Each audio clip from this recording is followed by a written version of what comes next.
The wind howled like a vengeful spirit across the Seoul skyline, tearing through the night with icy fingers that could strip the warmth from your bones in seconds. Weather reports called it the worst blizzard to hit South Korea in 50 years, with temperatures plummeting to -20 degrees.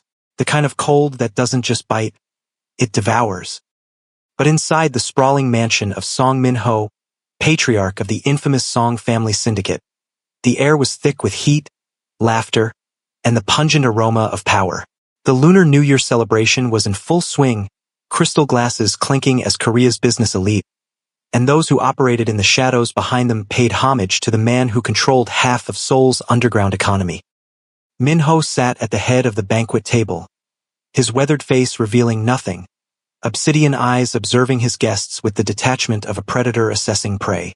At 62, his hair had gone silver, but his reputation remained blood-red.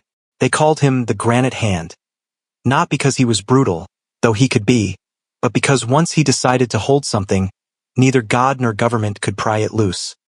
22 servants moved through the mansion like ghosts, efficient, silent, invisible. Among them was Zara Williams, 27 years old, a Black American woman whose academic brilliance had once earned her a scholarship to Seoul National University. Her dream of becoming a translator had crumbled when her grandmother's medical bills arrived, the numbers so staggering they seemed to mock her from the paper. Cancer treatment in America wasn't kind to those without insurance.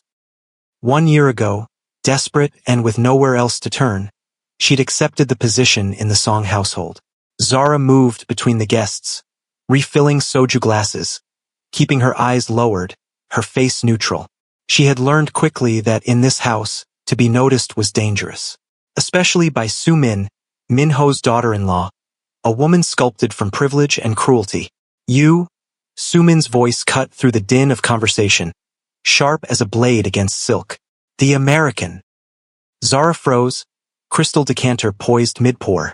The businessman beside her tensed, sensing the shift in atmosphere like an animal detecting an approaching storm.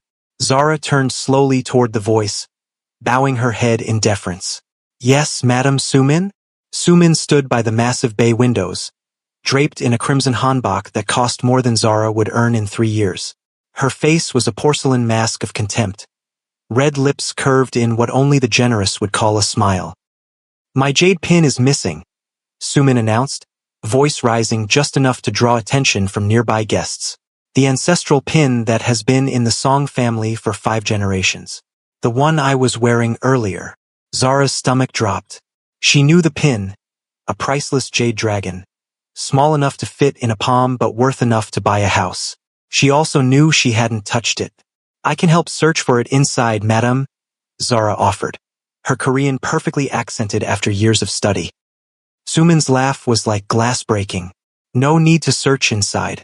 I was admiring the garden earlier, before the storm worsened. It must have fallen in the snow. Behind Soo-min, through the window, there was nothing but white fury, snow swirling in violent eddies. The ornamental cherry trees bent nearly double under the assault of the wind.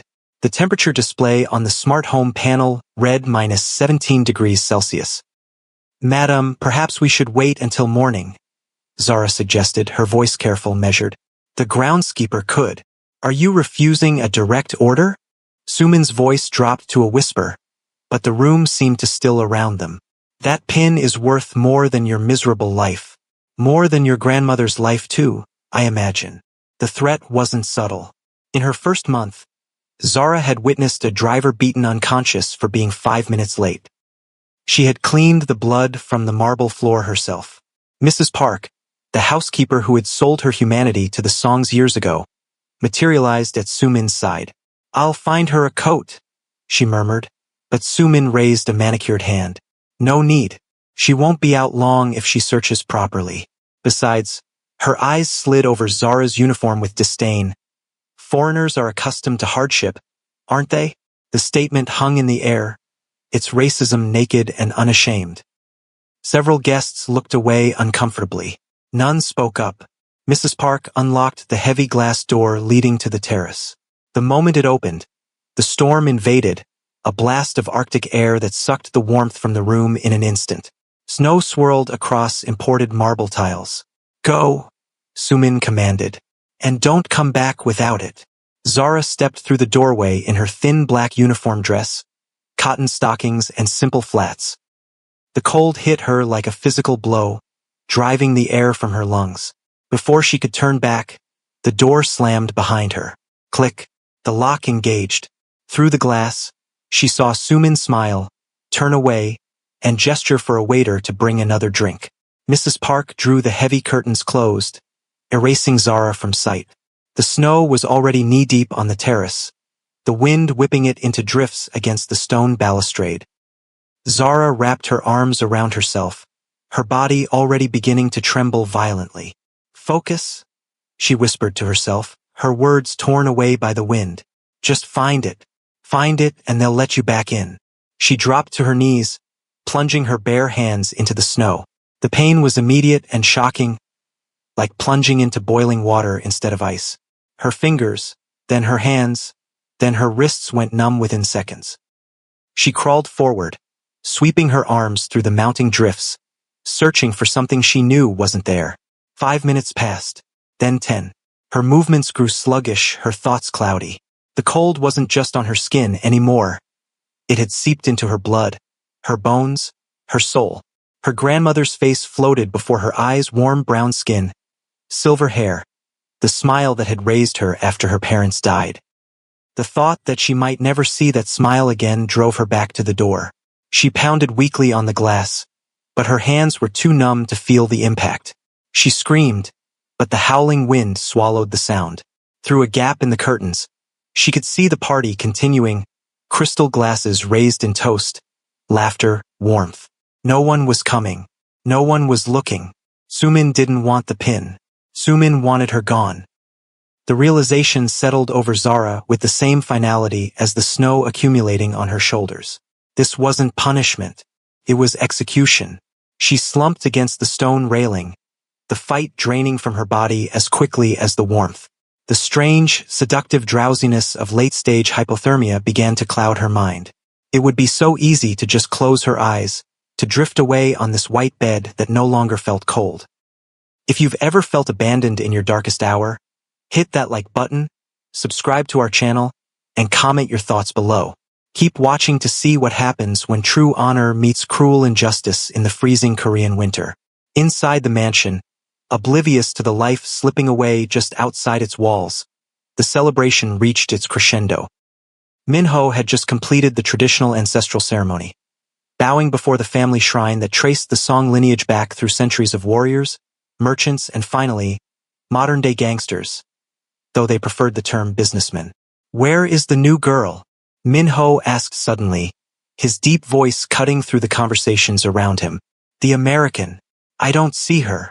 His son, Junho, shrugged dismissively, probably slacking off in the kitchen. "These foreigners don't understand our work ethic." Minho's eyes narrowed. He'd watched the American girl since she arrived, not with lust or even particular interest, but with the same careful attention he gave to everything in his domain. She moved differently than the others. There was pride in her posture, intelligence in her eyes. She didn't belong here, and they both knew it. "Find her," he ordered one of his security men. "Bring her to me." The man bowed and disappeared. Minho excused himself from the table and retreated to his private office on the second floor, the one place in the mansion where he could breathe without performance. He loosened his tie, poured himself a glass of 30-year-old scotch, and walked to the window overlooking the rear gardens. The security guard's voice crackled through the intercom 5 minutes later.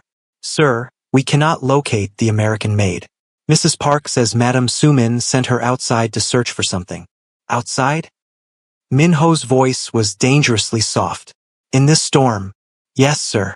About 20 minutes ago." Minho's eyes snapped to the window, squinting through the swirling white. The floodlights mounted on the mansion roof cut through the darkness, illuminating the terrace in harsh relief. At first, he saw nothing but pristine drifts of snow, sculptured by the wind into alien formations. Then he saw it, a dark lump against the far railing, partially buried already. It could have been a garbage bag blown by the wind, or perhaps a cushion from the summer furniture. Except this lump moved, the barest, weakest shift of an arm falling limply into the snow. Minho's heart, hardened by decades in a business where compassion was a liability, seemed to stop. The crystal tumbler slipped from his fingers, shattering on the hardwood floor. He didn't hear it. "Call Dr. Kim," he barked into the intercom. "Now. And have my room prepared, extra blankets, heating pads, everything." He didn't wait for acknowledgement. He was already moving, his aged body driven by an urgency he hadn't felt in years. He bypassed the grand staircase and took the service stairs 2 at a time, startling kitchen staff as he burst through. The banquet hall fell silent as he strode through, guests parting before his thunderous expression. Sumin's laughter cut off mid-sound when she saw her father-in-law's face. "Where is she?" Minho demanded, his voice a controlled explosion. Sumin's smile faltered. "Who, father?" "The American, Zara." "Oh." Sumin waved dismissively. "I sent her to find my jade pin. She's probably hiding somewhere to avoid work." Minho's eyes moved to the curtained terrace doors. Without a word, he crossed the room in long strides and ripped the heavy drapes aside.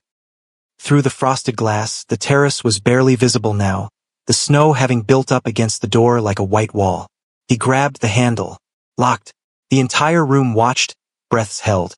As Minho Song, respected, feared patriarch of Korea's most powerful criminal family, took 3 steps back, raised his foot, and smashed it against the lock with all the force of his considerable frame. The wood splintered. The metal shrieked.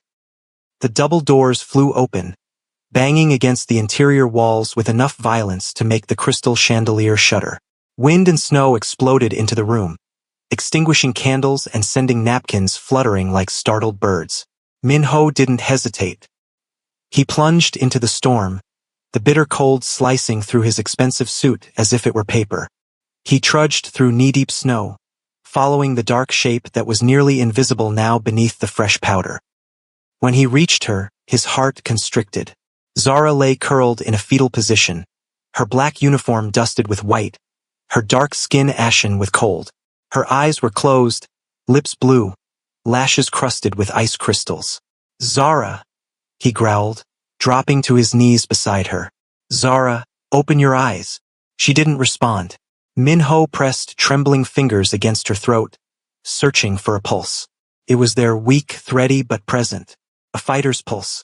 Without ceremony, he scooped her into his arms. She weighed almost nothing, like holding a child.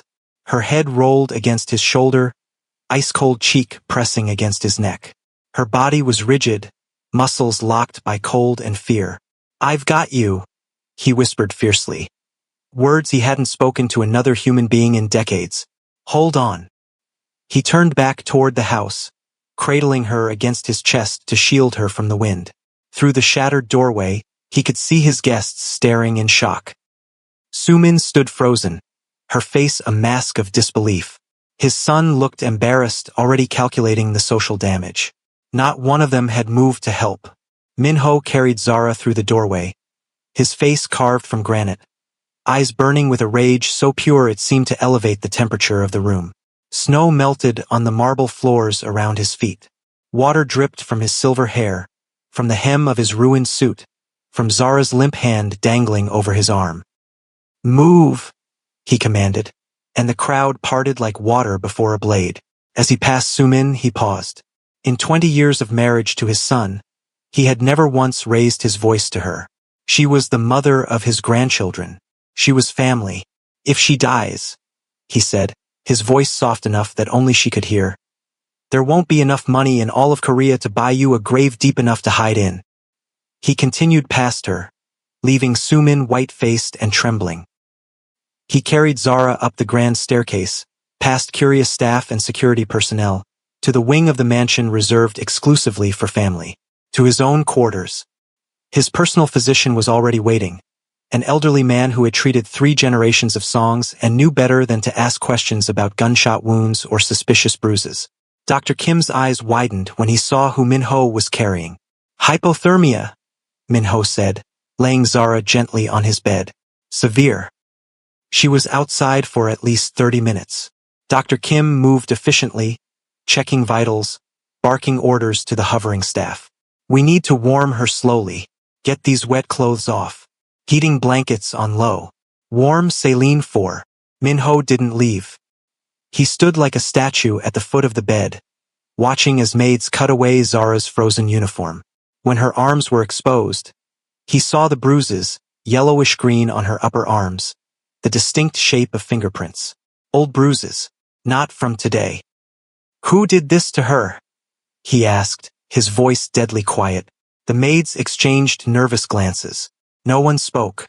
I asked a question, Minho said, each word precisely measured. This girl has been abused. In my house. Under my roof. Mrs. Park, who had followed upstairs, cleared her throat. Sir, the American girl is clumsy. She breaks things. Madame Sumin has been instructing her in proper. Get out, Minho interrupted. All of you except Dr. Kim. Out. The room cleared instantly. Only the doctor remained, inserting an 4 into Zara's arm with practiced precision. Will she live? Minho asked. Dr. Kim nodded. If we caught it in time. Her youth is in her favor. But Minho, he glanced up, his old eyes troubled. This girl wasn't just sent outside. Look at her wrists. Minho leaned closer. Around Zara's wrists were thin red lines, the kind made by plastic zip ties. Someone bound her hands before sending her out there, Dr. Kim said quietly. This wasn't punishment. This was attempted murder. The storm outside is nothing compared to what's brewing inside the Song Mansion. Subscribe now so you don't miss what happens when cultures clash and unexpected alliances form. Morning came to Seoul, the storm finally exhausted after its night of rage. Sunlight sparkled on the snow-covered city, transforming the destruction into a deceptive wonderland of white. Inside Minho's private quarters, Zara opened her eyes slowly, confusion clouding her face. She was in a bed larger than her entire room in the servants' quarters, covered in blankets that felt like clouds against her skin. Her body ached everywhere, especially her hands and feet, but she was warm, wonderfully, impossibly warm. You're awake, a deep voice observed. Zara's head turned so quickly that pain shot down her neck. Song Minho sat in an armchair beside the bed, still wearing yesterday's shirt, though he'd removed the tie. He looked as if he hadn't slept. Memories flooded back, the cold, the snow, the locked door. Fear shot through her and she tried to sit up, only to fall back with a groan as her muscles protested. Don't move, Minho ordered, his tone softening slightly. Dr. Kim says you need rest. Sir, Zara croaked, her throat raw. I'm sorry. The pin. I couldn't. There was no pin, Minho interrupted. We both know that. Silence stretched between them. Zara stared at the ceiling, tears welling in her eyes. She had suspected as much, but hearing it confirmed made the betrayal no less painful. Why does my daughter-in-law want you dead, Miss Williams? Minho asked directly. Zara closed her eyes. I don't know, sir. Don't lie to me, Minho said, not unkindly. Not after I carried you through a blizzard. Zara's eyes opened, meeting his for the first time.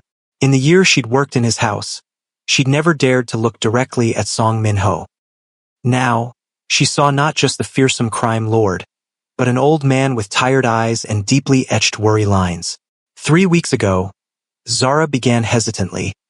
I was serving tea during Madame Sumin's mahjong game.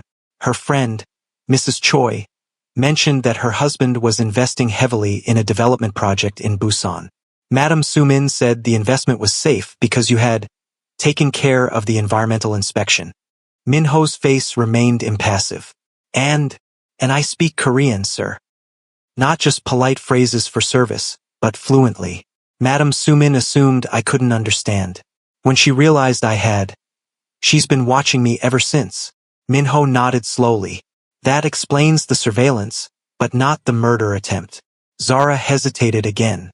2 days ago, I was cleaning Madame Sumin's private sitting room. I found documents in her desk, bank transfers to an account in Shanghai. Large amounts. I think she's been moving money out of the family accounts. Minho's expression didn't change, but something dangerous flickered in his eyes. You're very observant for a maid, Miss Williams. I wasn't always a maid, Zara replied. a flicker of pride breaking through her exhaustion. I came to Korea on a full scholarship to study international business and translation. I was top of my class until... Until what? Until my grandmother got sick. Cancer. The bills. She trailed off, the familiar despair washing over her. In America, getting sick can ruin you if you're not rich. I needed money fast. This job paid well. No questions asked. Min-ho was silent for a long moment. Then he stood, walked to the window, and looked out at the snow-covered grounds. In my house, he said finally. Even the lowest servant deserves dignity. What happened to you last night was unforgivable. Sir, Zara whispered. I can leave today. Just please. The money for my grandmother. You're not going anywhere. Min-ho cut her off, turning back to face her. You're staying right here until you're fully recovered. After that, we will discuss your future. His tone made it clear the conversation was over. He walked to the door, then paused. One more thing, Miss Williams. These documents you saw, what exactly did they show? Zara swallowed hard. Names, dates, account numbers. 15 million US dollars transferred in the last month alone. Min-ho nodded once, his face unreadable. Rest now. There's a button by your hand if you need anything. My personal staff will attend to you. As he closed the door behind him, Zara sank back into the pillows, trembling not from cold now, but from the realization that she had just become a pawn in a very dangerous game. Outside in the hallway, Min-ho gestured to his most trusted bodyguard. No one enters this room except Dr. Kim and myself. No one. Especially not my son or his wife. Yes, sir. The man bowed. Sir, about last night.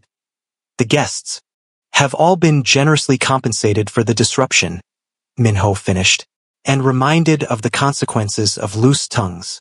He walked away, his mind already calculating, assessing, planning. $15 million. His daughter-in-law was either stealing from the family or, worse, preparing to betray them to rivals. Either way, blood ties would not protect her from what was coming. For 3 days, Zara remained in Min-ho's quarters, attended by silent, efficient staff who treated her with a deference that made her uncomfortable. Her uniform had been replaced with silk pajamas and a warm robe. Food appeared regularly, not staff meals, but the same premium dishes prepared for the family. On the 4th morning, she was strong enough to stand without dizziness. She found clothes laid out for her, not a maid's uniform, but simple, expensive loungewear. A clear message. Her status had changed. When she emerged from the bathroom, Min-ho was waiting, seated in the same chair as before. Sir, she bowed slightly, the ingrained habit of deference hard to break. Thank you for saving my life. Min-ho nodded once. Sit down, Miss Williams. We need to talk. Zara perched on the edge of the bed, hands folded in her lap to hide their trembling. I've confirmed your story, Min-ho said without preamble. The money transfers, the timing, all of it. What you discovered was not just theft. It was betrayal. He stood up and paced slowly, hands clasped behind his back. My son and his wife have been feeding information to the Park Syndicate, our chief rivals, while siphoning money offshore. They were planning to defect, taking my grandchildren with them. Zara's eyes widened. Sir, I didn't mean to cause. You caused nothing, Min-ho interrupted. You merely unveiled what was already festering. For that, I am in your debt. He stopped pacing and fixed her with an intense gaze. But now we have a problem, you and I. You know too much about my family's business. Things that could send me to prison for the rest of my life if they reached the right ears. Zara's breath caught. This was it. She had escaped freezing to death only to face execution by other means. I know things that could destroy your family, she acknowledged quietly. But sir, I would never. I believe you, Min-ho said, surprising her. Which is why I'm offering you a choice. He sat down across from her, leaning forward. Option 1. I arrange for you and your grandmother to relocate anywhere in the world. New identities, comfortable living allowance, complete severance from this life. You forget everything you've seen and heard in this house. Zara blinked. And option 2? You stay, Min-ho said simply. Not as a maid, but as my personal assistant. Your education, your language skills, your discretion, these are valuable to me. More valuable than your ability to serve tea. Why would you trust me? Zara asked, genuinely confused. I'm nobody to you. Minho's weathered face softened almost imperceptibly. You remind me of someone I lost long ago. Someone who also spoke truth regardless of consequence. He stood up abruptly, mask firmly back in place. You have until tomorrow to decide. For now, rest. You're still recovering. After he left, Zara moved to the window, staring out at the frozen garden below. The terrace where she had nearly died was visible from here. Fresh snow had erased all evidence of that night's events, as if it had never happened. But it had happened. And now, impossibly, she had become valuable to one of the most dangerous men in Korea. That afternoon, as Zara was dozing, the door to her room opened. She jolted awake, expecting Minho or the doctor. Instead, Sumin stood in the doorway, elegant as always in a designer dress, her face a mask of barely controlled rage. The bodyguard appeared immediately behind her. Madam, you cannot. It's all right, Zara said, sitting up straighter. Let her in. The guard hesitated, then nodded curtly, remaining visible in the hallway as Sumin entered, closing the door behind her. For a long moment, the two women stared at each other, predator and prey, though the roles had suddenly, dramatically reversed. Comfortable? Sumin finally asked, her voice dripping with venom. Enjoying my father-in-law's hospitality? What do you want, Madam Sumin? Zara asked quietly. I want to know what lies you've been telling. Sumin hissed, stepping closer. What spell you've cast over an old man to make him betray his own blood for a foreigner? I've told no lies, Zara replied, fighting to keep her voice steady. You tried to kill me. You've been abusing me for months. And now you're angry because your plan failed. Sumin's perfectly composed face contorted. You think you've won? You're nothing. A charity case. A black girl playing dress-up in clothes you could never afford. The racism hit Zara like a slap, but she refused to flinch. Is that why you tried to kill me? Because of the color of my skin. I tried to kill you because you know too much, Sumin snapped, then immediately realized her mistake. Zara's eyes narrowed. So you admit it. Sumin's hand shot out, grabbing Zara's wrist with bruising force. Listen to me carefully. My husband is the heir to everything you see. This little game you're playing with Minho won't last. The old man is sentimental, but my husband isn't. When Minho dies, and at his age, that could be any day, we will own you. She leaned closer, her expensive perfume suffocating in its intensity. And your poor, sick grandmother in America? It would be a shame if her condition suddenly worsened. Ice flooded Zara's veins. You wouldn't. Try me, Sumin smiled, releasing Zara's wrist. One phone call is all it takes. She straightened, smoothing invisible wrinkles from her dress. You have until tomorrow to pack your things and disappear. Tell Minho whatever story you like. But if you're still in this house by sunset tomorrow, your grandmother won't see another sunrise. She turned and glided to the door, composed once more. Oh, and Zara? That jade pin I sent you to find? It was in my jewelry box the entire time. I just needed an excuse. After she left, Zara sat frozen on the bed, heart hammering in her chest. The threat was clear, and Sumin's resources were vast. If Zara stayed, her grandmother would pay the price. That night, Minho found her sitting by the window, staring out at the city lights. Her face was tear-stained but resolute. You've made your decision, he observed, not a question. Zara nodded. I have to leave. I can't stay here.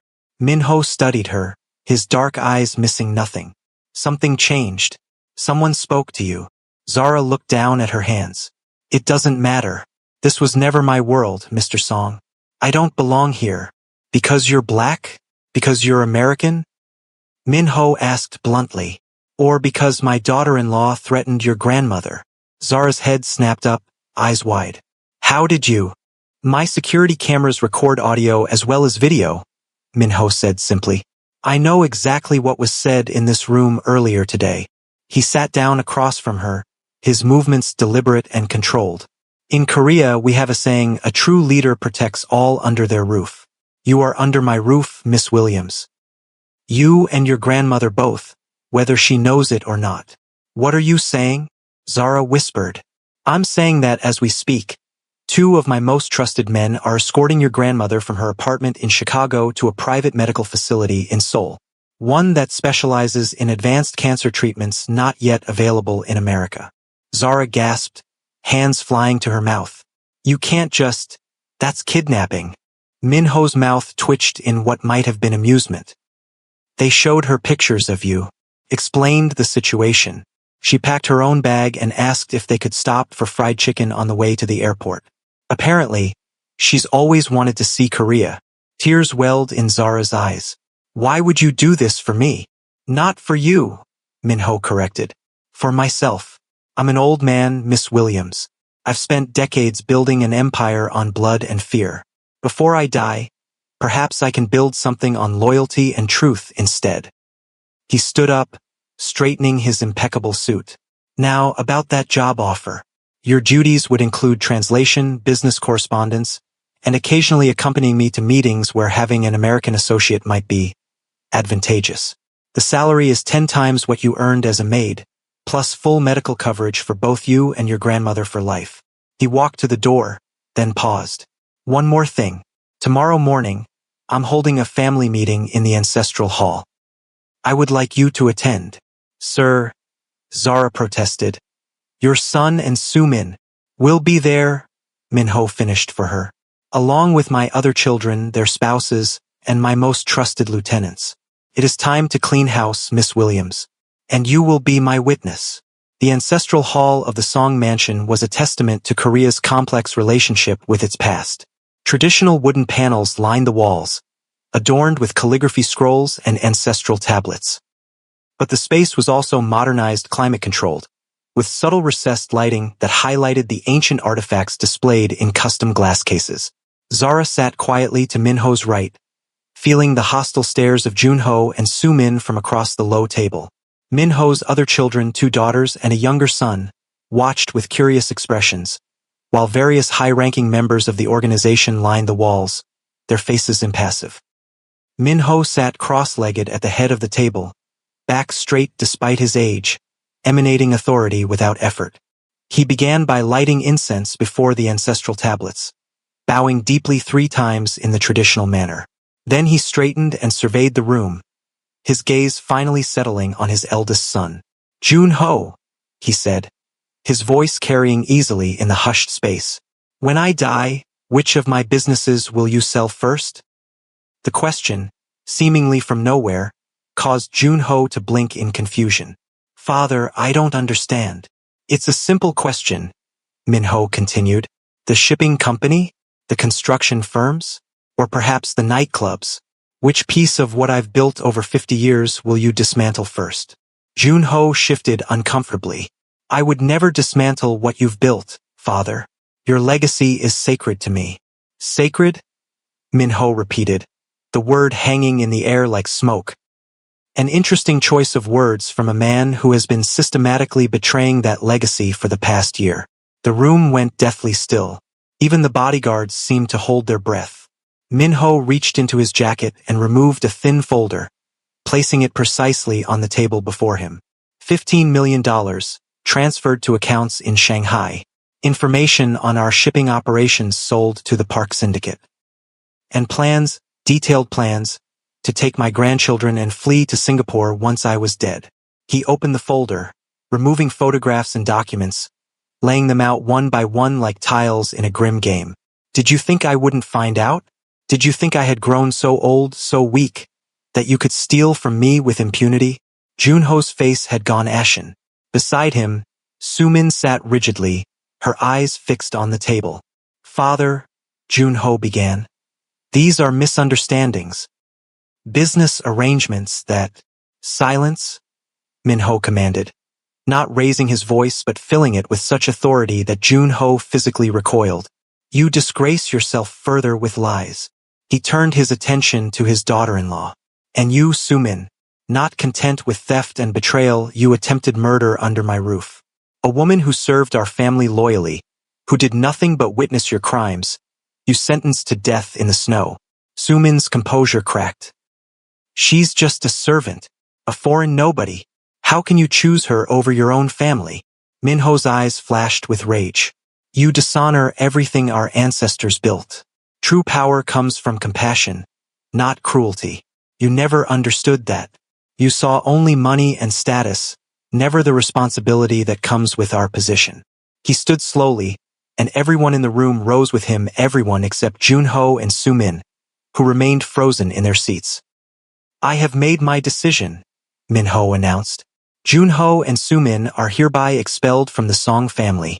Their names will be removed from our family registry. They will receive no inheritance, no protection, no recognition. Gasps echoed around the room. In Korean culture, such banishment was worse than death, a complete erasure of identity and belonging.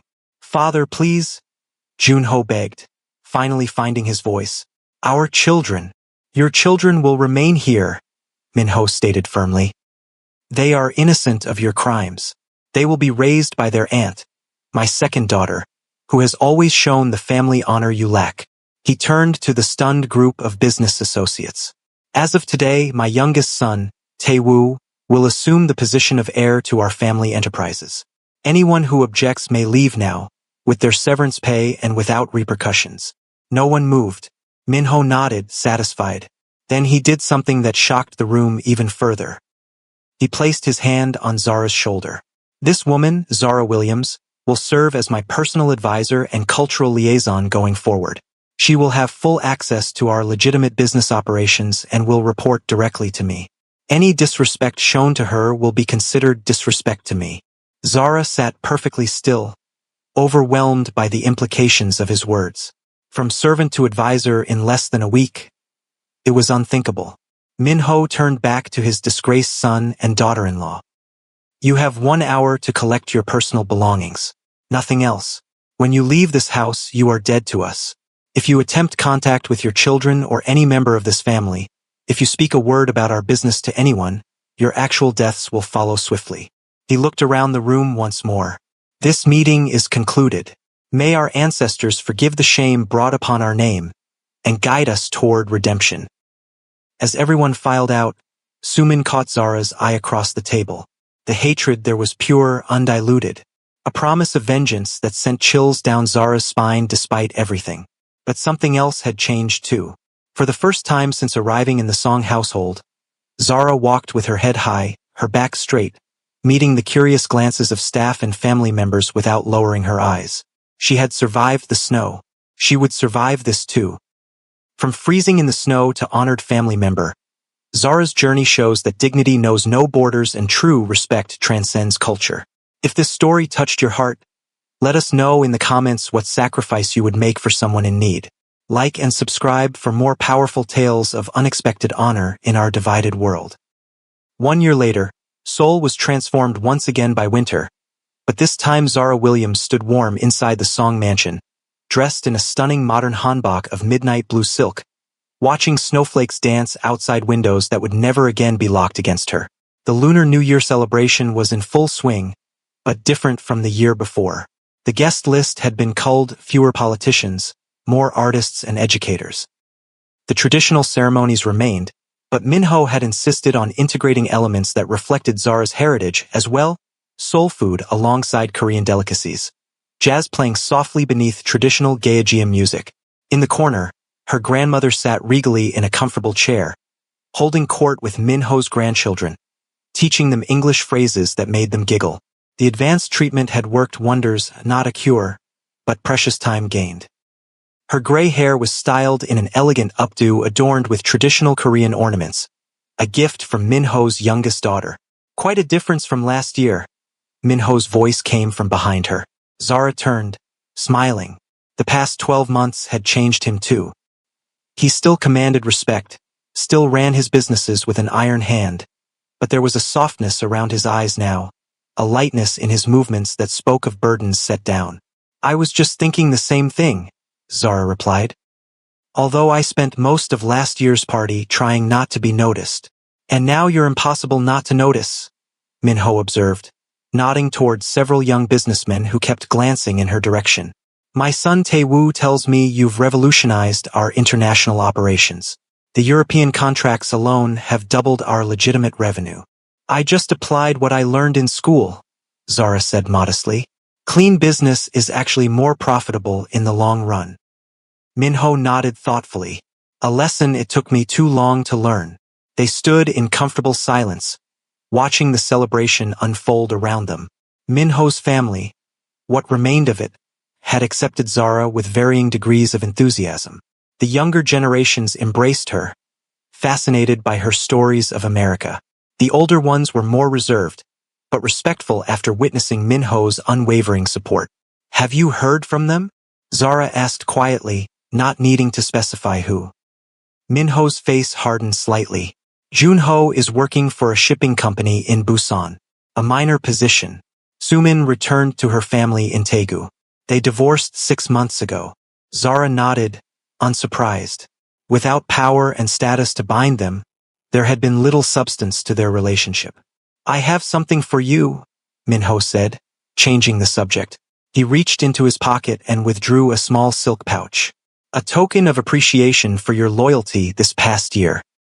Zara accepted it curiously, loosening the drawstring.